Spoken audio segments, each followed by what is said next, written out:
Hello दोस्तों, स्वागत है आपका एक के रिएक्शन में। मैं हूं कविता। तो आज हम बात करने जा रहे हैं एक बहुत बड़े समाचार की, जो कि इस समय पूरे पाकिस्तान में तहलका मचा हुआ है, जिसके बारे में बात कर रहे हैं कि इमरान खान को जेल की सज़ा हो गई। जी हाँ, जब मैंने भी सुना कि तो बहुत ही शॉकिंग था मेरे लिए भी, और इतने सारे लोगों के मैसेजेस आ रहे हैं कि आप प्लीज़ उस पर रिएक्ट करिए, क्योंकि मैं बहुत दिनों से इधर वीडियोज़ नहीं डाल पा रही थी, क्योंकि एक तो मैं ऑनेस्टली अपने घर चली गई थी, और दूसरी बात मेरी कुछ वक्त से तबीयत नहीं सही थी। But now I am okay. सब कुछ आप लोगों की दुआओं का असर है। तो thank you so much for that. Now let's continue to our work, जो कि है इमरान खान पे।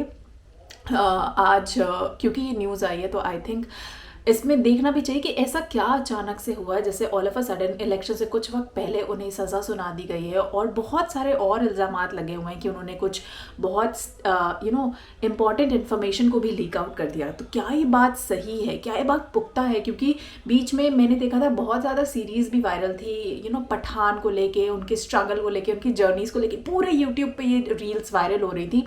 And now all of a sudden ये ऐसी चीज़ है, क्योंकि मुझे जहाँ तक लगता है कि पाकिस्तान में बहुत सी आवाम ऐसे जो इमरान खान को पसंद करती है। तो इसके बारे में हम डिस्कस बाद में करेंगे, बट पहले आइए देखते हैं कि ऐसा हुआ क्या है। So there is one video decrypting cipher machine Imran Khan 24 साल कैद के। तो ये एक वीडियो है, आइए पहले इसे देखते हैं, उसके बाद इसके बारे में बात करेंगे। हाँ भाई, क्या है भैया। आज की जो सबसे बड़ी खबर रही वो इमरान खान, साबिक वज़ीर आज़म पाकिस्तान, और साबिक वज़ीर ख़ारजा शाह महमूद कुरैशी, दोनों को 10-10 साल कैद बामुशक्कत की सज़ा सुनाई गई साइफर केस में। अब इसमें साइफर था या नहीं था, धमकी थी, मदाखलत थी, साजिश थी, ट्रायल सही हुआ कि नहीं हुआ, ओपन ट्रायल होना चाहिए था, क्लोज ट्रायल हुआ, प्रोसिक्यूटर इधर से यहाँ किया, इन सब तफसीलात में हम नहीं जा सकते। बात हम करेंगे साइफर की इटसेल्फ के साइफर बजाते खुद क्या चीज़ होती है। और बहुत से लोग ये भी खदशा कर रहे थे कि गालिबन सजाए मौत भी दी जा सकती, क्योंकि स्टेट सीक्रेट के लीक की बात है। तो साइफर क्या होता है, आज हम इसको जानने की कोशिश करते हैं। देखिए जी, गवर्नमेंट जो आपस में एक दूसरे से बैकडोर चैनलिंग करती है, या बैकडोर ना भी हो, जो भी कम्युनिकेशन होती है वो एम्बेसीज के थ्रू होती है। एम्बेसीज का मकसद सिर्फ वीजा इशू करना या सिर्फ सिटीजन्स को असिस्ट करना नहीं होता। वो एज एन एम्बेसडर का काम ही यही है कि वो पाकिस्तान को रिप्रेजेंट करते हैं जहां भी पाकिस्तान की एम्बेसीज या काउंसलेट मौजूद हैं। तो हुकूमतों को जब भी राब्ता करना होता है, देखिए एक तो राब्ते का तरीका कि जी मोदी की कॉल आ गई नवाज शरीफ को, या डोनाल्ड ट्रंप ने इमरान खान को फोन किया किसी अहम मुद्दे पे या किसी चीज पे मुबारक बात देने पे, तो वो फोन कॉल भी रिकॉर्ड होती है, रिकॉर्ड का हिस्सा होती है। इसके अलावा जो गवर्नमेंट लेवल पे जो बातचीत होती है वो एम्बेसीज के थ्रू साइफर के जरिए। साइफर एक कम्युनिकेशन मेथड है, इसकी डिफरेंट मशीन्स होती हैं, और ये कोडेड मैसेज होता है। ये ऐसा नहीं कि आपने gmail.com पे जाके गए और @इमरान खान और सीसी में आपने शाह महमूद कुरैशी किया और ईमेल कर दी। जाहिर है स्टेट सीक्रेट होते हैं, सीक्रेट बातें होती हैं, आने वाले कल की बातें की जा रही होती है, बहुत सारे सीक्रेट मामलात होते हैं, चाहे वो दाखिली हो, खारजी हो। तो इस तरह की कम्युनिकेशन को हमेशा कोडेड रखा जाता है। तो बेसिकली किसी भी हुकूमत को अगर आपकी हुकूमत से राब्ता करना होता है तो वो एम्बेसी को मैसेज पहुंचाता है, और फिर एम्बेसी उसको साइफर की सूरत में कोड करके यहाँ भेजती है कि कोई गैर मुताल्लिका शख्स या गैर मुताल्लिका हुकूमत वो बात ना सुन ले और वो सीक्रेट रहे। अब इसको भेजने के लिए हिस्टोरिकली काफी किस्म की मशीनें इस्तेमाल की गई हैं, और ये हम देखते हैं ये नेपोलियनिक वॉर से भी पहले की सीक्रेट कोडिंग होती थी। कोडेड मैसेज भेजे जाते थे कि अगर आप वॉर के टाइम पे, खास तौर पे अगर इंग्लैंड से आप एक मैसेज भेज रहे हैं और रास्ते में फ्रांस की फौज ने वो खत पढ़ लिया तो उनको पूरी स्ट्रैटेजी का पता चल गया, कोडेड मैसेज भेजे जाते थे। और फिर जाहिर है इंडस्ट्रियल रेवोल्यूशन के बाद इसकी मशीनें भी आने लगी। इस टॉपिक पे आपने एक बहुत जबरदस्त फिल्म अगर नहीं देखी तो जरूर देखिएगा, बेनेडिक्ट कम्बरबैच जो हम सबके फेवरेट शर्लॉक होम्स हैं, उनकी फिल्म है इमिटेशन गेम। तो उन्होंने उस फिल्म में एलन ट्यूरिंग का किरदार अदा किया, जो कि एक बहुत जबरदस्त मैथमेटिशियन और साइंटिस्ट थे इंग्लैंड की तरफ से। जर्मनी वर्ल्ड वॉर 2 में जिस तरह पूरे यूरोप पे कब्जा करते जा रहा था, उसके पीछे उसका एक सीक्रेट टूल था, और उसका नाम था एनिग्मा मशीन। वो मशीन इतनी स्ट्रॉन्ग थी, उसमें रोजाना की बुनियाद पे हजारों मैसेजेस भेजे जाते थे ट्रूप्स को, लेकिन उसकी मशीनरी इतनी कॉम्प्लिकेटेड थी कि उसके कोड को ब्रेक करना ऑलमोस्ट नामुमकिन था, और जिसपे एलन ट्यूरिंग ने कई साल लगा दिए। और ये ब्लेचली पार्क एक जगह है इंग्लैंड में, लंदन से थोड़ा बाहर, मैंने वहां का विजिट भी किया था। वहां पे बाकायदा एक कैंप लगाया गया था जहां 9000 SAS के ऑफिसर्स और ब्रिटिश इंटेलिजेंस के ऑफिसर्स ने सीक्रेसी में काम किया, और फिर एनिग्मा के साथ जो भी हुआ वो आप फिल्म में देख सकते हैं। तो बेसिकली मकसद यही था, एक मशीन थी, वो कोड से मैसेज जारी करती थी और चूंकि वो कोड ब्रेक नहीं हो पाता था तो जर्मनी जीतता चला जा रहा था। फिर वक्त के साथ साथ जिद्दत होती रही और मशीनें आती रही, लॉरेंस SZ40 है, सेगाबा है, NSA की अपनी काफी प्रोडक्ट्स हैं, तो इस तरह की काफी सारी मशीनें होती हैं। सो मैसेजेस को पहले कोड किया जाता है और की पहले ही प्रोवाइड की जाती है। फॉर एग्जांपल, मैं पाकिस्तान एम्बेसी अमेरिका में मौजूद हूं और मैंने पाकिस्तान में अपने फॉरेन ऑफिस को एक की ऑलरेडी दी हुई है कि जो भी लेटर लिखा आए, यानी जो भी हर्फ होगा, जो भी अल्फाबेट होगा, तुमने उससे 3 कदम आगे बढ़ना है। सो फॉर एग्जांपल, अगर मेरा नाम जुनेद है जिसकी ये स्पेलिंग है, तो जे की जगह M लिखा आएगा और इसी तरह हर हुरूफ जो है 3 कदम आगे रहेगा। सो फॉरेन ऑफिस में मौजूद जो मशीन है वो इसको डिसाइफर करेगी, यानी साइफर को डिसाइफर, इनक्रिप्टेड मैसेज को डिक्रिप्ट किया जाएगा और फिर इस तरह जो है कम्युनिकेशन जारी रखी जाती है। और जाहिर है वक्त के साथ साथ ये आप चेंज भी करते रहते हैं कि किसी को समझ ना आ जाए, कोई क्रैक ना कर ले कि ये इसकी मैसेजिंग की ये है, तो वक्तन फवक्तन उसको चेंज करते रहते हैं। सो ये बेसिकली नेशंस की जो कम्युनिकेशन होती है इसकी हसासियत बड़ी इंपॉर्टेंट होती है, और ख़ास तौर पे जहाँ 2 बड़े मुल्क जो न्यूक्लियर पावर्ड भी हैं, और पाकिस्तान की अगर बात करें तो आबादी के लिहाज से 6ठा बड़ा मुल्क है दुनिया का, तो दुनिया की बड़ी एक्सपेक्टेशंस होती हैं कि these people will act responsibly.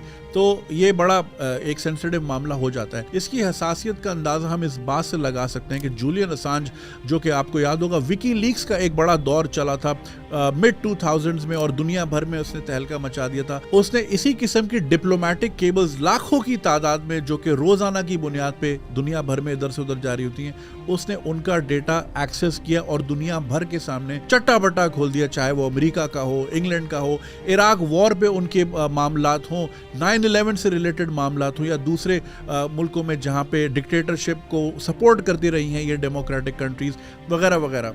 सो जब जूलियन असांज के लिए पूरी दुनिया तंग कर दी गई तो वन फाइन मॉर्निंग वो लंदन में वॉक करते करते एक्वाडोर की एम्बेसी के अंदर चले गए और वहां जाके उन्होंने पॉलिटिकल असाइलम ले लिया। एम्बेसीज दुनिया भर में जहां भी होती हैं वो इंटरनेशनल टेरिटरी कहलाती है। जिस तरह इस्लामाबाद में डिप्लोमेटिक एनक्लेव है, जो एम्बेसी है वो उस मुल्क का हिस्सा, यानी जब आप एम्बेसी के अंदर जाते हैं, वैसे तो आप पाकिस्तान की सरजमीन पे होते हैं, लेकिन लीगली और टेक्निकली आप अमेरिकन सॉइल पे होते हैं। इसी वजह से आपको एम्बेसी के अंदर यूएस आर्मी और यूएस मरीन के लोग भी देखने को मिलेंगे। इसके ऊपर एक बड़ी जबरदस्त रियल लाइफ ड्रामा थ्रिलर है, आर्गो के नाम से, बेन एफ्लेक की मूवी है। जब ईरान में रेवोल्यूशन आया था तो वहां पे यूएस एम्बेसी में वहां के काम करने वाले फंस गए थे और फिर किस तरह CIA ने अपने एजेंट्स भेजे, और ये चीज मैं आपको जाहिर रिवील नहीं करूंगा, स्पॉइल नहीं करूंगा, आप फिल्म में देख सकते हैं। तो बात वही है कि एक इंटरनेशनल टेरिटरी कहलाती है। और फिर एक्वाडोर की एम्बेसी के एक छोटे से कमरे में जूलियन असांज ने तकरीबन 7 साल गुजारे, लेकिन फाइनली एक्वाडोर की हुकूमत ने प्रेशर में आके उनको यूके की पुलिस के हवाले कर दिया, क्योंकि कुछ साल पहले स्वीडन में 2 औरतों के रेप के चार्जेस थे जूलियन असांज के ऊपर, और कोर्ट में पेशी ना होने की वजह से उनको अरेस्ट किया गया। खैर, ये बात कहां से कहां निकल गई, बात ये है कि डिप्लोमेटिक केबल्स का जो मामला होता है वो इंतहाई सेंसिटिव होता है, और जूलियन असांज के भी अगर हम केस देखें तो बहुत से लोग ये भी कहते हैं कि उनको फ्रेम किया गया, प्रेशर में लाके निकाला गया। असल मकसद उनको एप्रीहेंड करके सज़ा इसी बात की देनी थी कि उन्होंने डिप्लोमेटिक केबल्स और ख़ास तौर पे इतने सेंसिटिव मामलात की केबल्स दुनिया में किस तरह लीक की। इसी तरह जॉन स्नोडन का भी मामला है, जिन्होंने NSA में काम करते थे और वहाँ का डेटा उन्होंने दुनिया भर में लीक किया। पहले वो हांगकांग में छुपे रहे और उसके बाद अब कहते हैं रशिया में वो उन्होंने पनाह ली हुई है। उसके ऊपर भी एक बहुत अच्छी फिल्म है स्नोडन के नाम से, आप ज़रूर देखिएगा। खैर, क्वेश्चन ये रेस होता है कि साइफर एग्जिस्ट करता था या नहीं। ऑफ कोर्स करता था, क्योंकि जाहिर है कम्युनिकेशन डेली बुनियाद पे तकरीबन लाखों की तादाद में मैसेजिंग हो रही होती। अब उसके अंदर क्या लिखा था, वो साजिश थी, मदाखलत थी, उसको पैरवी रखते हुए कोर्ट ने फैसला सही दिया या गलत दिया, ये कोर्ट बेहतर जानती है।